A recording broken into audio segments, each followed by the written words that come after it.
Ave nos reunimos con o Sr. Tito Bolívar, bom conheci para murals na San Nicolás. San Nicolás mais e mais está ganhando muita atenção de turistas, mas nos locais também, que está sumamente impressionante que murals caminham com nossa dona reconhecimento também na figura prominente de Aruba.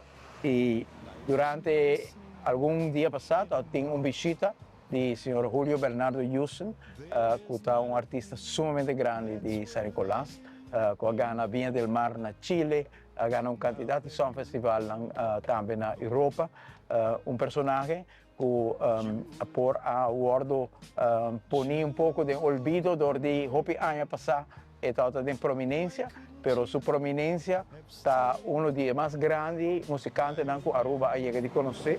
E para dar un reconocimiento a G, no se venga idea para acercar Tito, para portar un mural de Julio Bernardo Yusen arriba Chocolate City, tanto en aspecto de camina aquí, tiene una prominencia, pero establecimiento aquí también lo conocí en San Nicolás y por motivo no se quiere que un lugar sumamente adecuado para nos reconocer Julio Bernardo Yusen.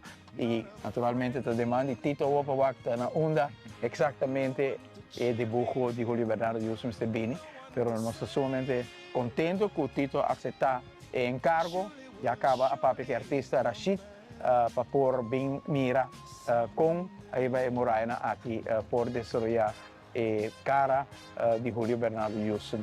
Nos quiere desvelar, dia 17 de março, também tem uma atividade sumamente grande aqui, de quadra de 40 anos de Estado à parte, e isso põe o contexto total de reconhecimento grande que nos dona na Julio Bernardo Yusen. E Tito, danke, tu vai aceitar um cargo importante aqui, nós temos confiança que lo por percurar aqui. A nós de artistas estamos sumamente agradecidos para el reach out. Nós temos 10 anos acaba um período que nós começamos 10 anos passados, e estamos agradecidos de toda a nossa oportunidade.